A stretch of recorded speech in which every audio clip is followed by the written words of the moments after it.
কিছু কিছু সাধারণ রান্নাও মাঝে মাঝে কিন্তু অসাধারণ হয়ে ওঠে, যেমন আজকের রান্নাটা ঘরোয়াভাবেই ঘরেই রান্না করেছিলাম, হালকা তেল মশলা দিয়েই রান্নাটা বানিয়েছিলাম। তবে খেতে কিন্তু দারুণ হয়েছিল, ভিডিওটা তাই আপনাদের সঙ্গে শেয়ার করছি। এখানে আমি কাঁকড়া মাছ আলু দিয়ে একটা ঝোল বানিয়েছিলাম। কি করে রান্নাটা করেছিলাম চলুন আপনারা একবার দেখে নিন, তাহলে বুঝতে পারবেন।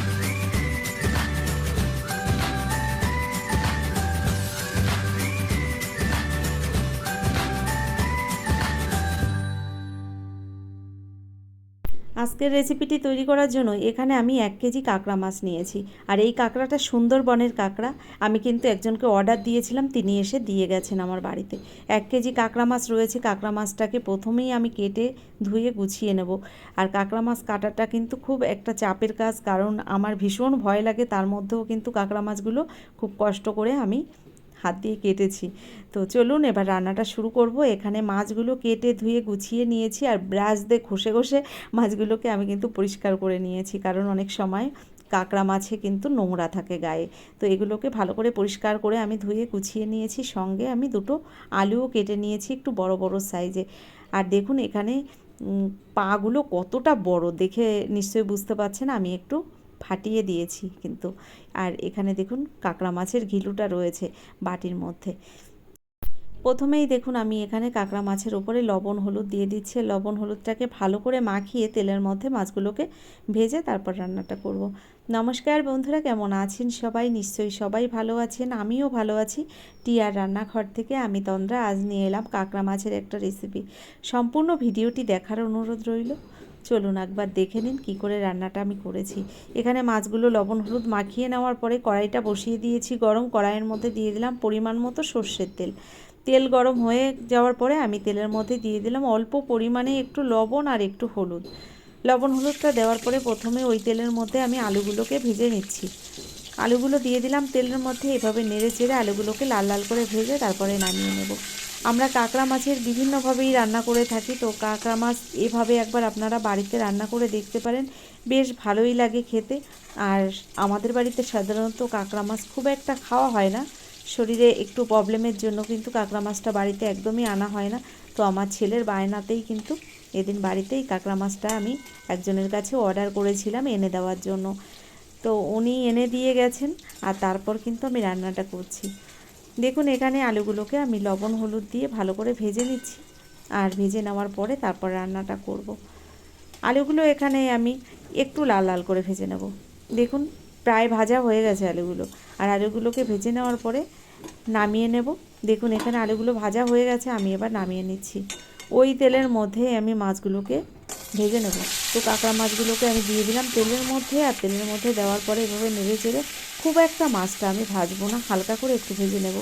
কারণ কাঁকড়া মাছ চিংড়ি মাছ এগুলো যদি বেশি ভাজা হয় তাহলে কিন্তু এই মাছগুলো আরও শক্ত হয়ে যায়, আর কাঁকড়া মাছের ভিতরে যে শাঁসটা থাকে এই শাঁসটাও কিন্তু শুকিয়ে যায়।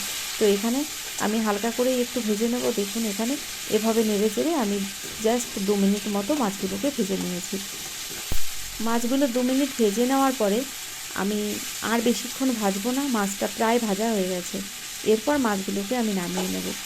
তো দেখুন এভাবে আমি নেড়ে চেড়ে মাছগুলোকে আমি এবার নামিয়ে নিচ্ছি। আর আমি এই কাঁকড়া মাছগুলো কিন্তু এখানে কেটে কেটে নিয়েছি, আপনারা কিন্তু গোটাও রান্না করতে পারেন, তবে আমি আর গোটা রান্না করিনি, এখানে কিন্তু আমি কেটে নিয়েছি। আর পাগুলোকেও আলাদাভাবেই ছাড়িয়ে নিয়েছি। দেখুন মাছগুলোকে আমি নামিয়ে নিলাম ভেজে। ওই তেলের মধ্যে দিয়ে দিলাম একটা তেজপাতা আর কিছুটা গোটা জিরে ফোড়ন। ফোড়নটাকে একটু ভেজে নেওয়ার পরে তার মধ্যে দিয়ে দেবো আমি বড় সাইজের একটা পেঁয়াজ কুচি। দেখুন এখানে ফোড়নটা ভাজা হয়ে গেছে, এবার একটা পেঁয়াজ কুচি দিয়ে দিলাম। পেঁয়াজ কুচিটা দেওয়ার পরে ভালো করে আমি পেঁয়াজ কুচিটাকে একটু ভেজে নেব। এভাবে নেড়ে চেড়ে আমি পেঁয়াজ কুচিটাকে ভালো করে ভেজে নিচ্ছি। আচ্ছা বন্ধুরা, আপনারা কে কে কাঁকড়া মাছ খেতে পছন্দ করেন অবশ্যই আমাকে কিন্তু জানাবেন। আমি কাঁকড়া মাছ খেতে একটা সময় ভীষণ পছন্দ করতাম, তবে আমার শরীরে প্রবলেমের জন্য কাঁকড়া মাছ খেতে বারণ আছে। তবুও এদিন রান্না করার পরে আমি 1 পিস কাঁকড়া মাছ খেয়েছিলাম, তো বেশ ভালোই হয়েছিল রান্নাটা। দেখুন পেঁয়াজটাকে আমি সুন্দর করে ভেজে নিয়েছি। এবার এর মধ্যে দিয়ে দিলাম হাফ চামচ আদা বাটা, আর 1 চামচ দিয়ে দিলাম রসুন বাটা। আদা রসুনটাকে পেঁয়াজের সঙ্গে ভালো করে একটু ভেজে নিচ্ছি। তবে তেল আমি আজ একদম অল্প তেলেই রান্নাটা করছি। দেখুন তেল আর আমি এখানে ব্যবহার করব না, অল্প তেলের মধ্যেই আজ রান্নাটা করব।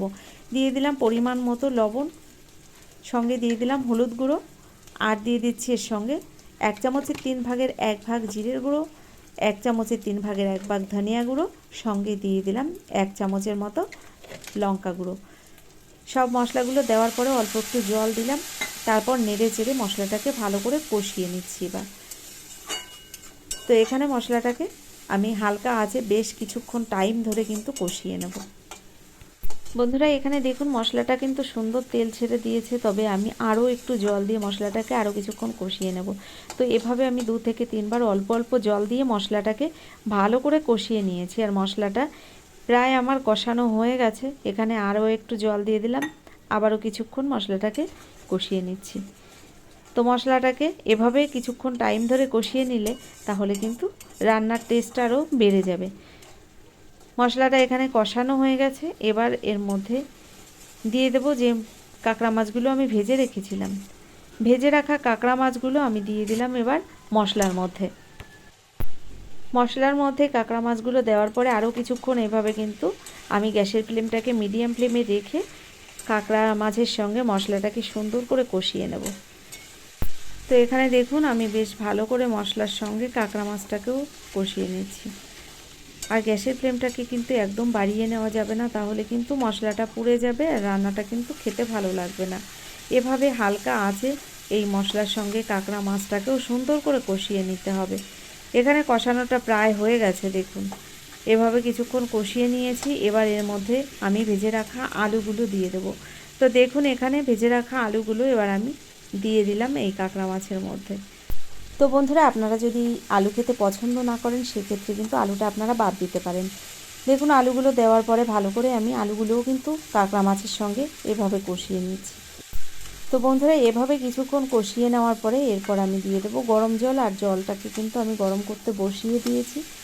এবার এই গরম জলটা আমি দিয়ে দেবো এই রান্নার মধ্যে।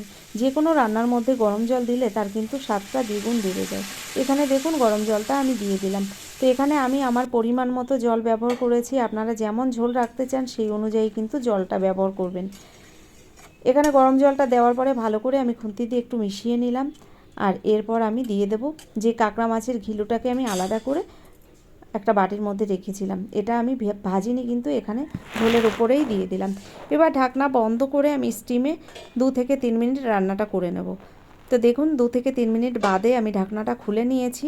আর এভাবে কিন্তু এবার আমি গ্যাসের ফ্লেমটাকে বাড়িয়ে দিয়ে আরও প্রায় 2 থেকে 3 মিনিট রান্না করে নেব, তাহলে রেডি হয়ে যাবে। তো দেখুন এখানে আমি কিন্তু গ্যাসের ফ্লেমটাকে বাড়িয়ে দিয়েছি আর এভাবে হাই ফ্লেমে আমি কিছুক্ষণ রান্না করে নিচ্ছি। তো বন্ধুরা সহজ একটা রেসিপি, আপনারা অনেকে অনেক রকমভাবেই রান্না করেছেন, তবে আমি বাড়িতে বললাম ঘরোয়াভাবেই রান্নাটা করেছিলাম, সেটাই আপনাদের সঙ্গে শেয়ার করেছি। আজকের রেসিপিটি আপনাদের কেমন লাগলো অবশ্যই কিন্তু আমাকে লিখে জানাবেন। যদি আমার এই রান্নাটা আপনাদের ভালো লেগে থাকে, এখনও একটা লাইক দিতে ভুলে গেছেন, অনুরোধ করব একটা লাইক দিয়ে। যে সমস্ত বন্ধুরা এখনও চ্যানেলটিকে সাবস্ক্রাইব করেননি অবশ্যই আমার চ্যানেলটিকে সাবস্ক্রাইব করে আমার ভিডিওর পাশে থাকা বেল আইকনটি ক্লিক করে নোটিফিকেশানটা অল করে দেবেন। তাহলে কি হবে, আমার ভিডিও আপলোড করার সঙ্গে সঙ্গে তার নোটিফিকেশানটা আপনার কাছে পৌঁছে যাবে আর আপনি টাইম মতো ভিডিওটা দেখে নিতে পারেন। এছাড়া আপনাদের বন্ধুবান্ধবের মধ্যেও কিন্তু আমার এই ভিডিওটা শেয়ার করে দিতে পারেন। দেখুন এখানে আমি কিছুক্ষণ ভালো করে মাছটাকে ফুটিয়ে নিয়েছি, রান্নাটা প্রায় আমার হয়ে গেছে। বন্ধুরা কথা বলতে বলতে আমি মাঝে গরম মশলা গুঁড়োটা দিয়ে দিয়েছি, আপনারা হয়তো খেয়াল করেছেন 1 চামচের 4 ভাগের 1 ভাগ দিয়েছি গরম মশলা গুঁড়ো। আর গরম মশলা গুঁড়োটা দেওয়ার পরে ভালো করে নেড়েচেড়ে মিশিয়ে নিয়েছিলাম, গ্যাসটাকে বন্ধ করে দিয়েছি, আমার রান্নাটা হয়ে গেছে। তো আজকের মতো এই পর্যন্তই, পরবর্তী ভিডিও নিয়ে আবার চলে আসবো। ততক্ষণের জন্য সকলে ভালো থাকবেন, সুস্থ থাকবেন, টিআর রান্নাঘরের সঙ্গে থাকবেন। অসংখ্য ধন্যবাদ এতক্ষণ ধরে ভিডিওটা দেখার জন্য।